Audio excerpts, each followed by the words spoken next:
Right. So last but not least on Thursday, you're just adding punctuation to your sentence. Okay. So this is actually really good because a lot of the things you're typing for me, you're actually not capitalizing or putting commas or periods at the end of the sentence. So please make sure you're aware of that because I am your English teacher. Okay. So you are to retype the sentence. So first we need to identify. We need a capital letter.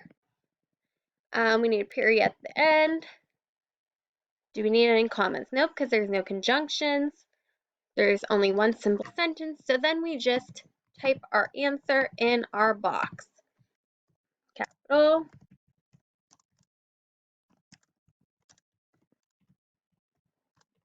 Make sure you put a period, and you are done. Okay, so just be aware of those different punctuations because Monday, you probably think it's weird. Why is she making the sentence so difficult and not capitalizing her letters? Well, I do that on purpose because on Thursday, that's what I would like you to do.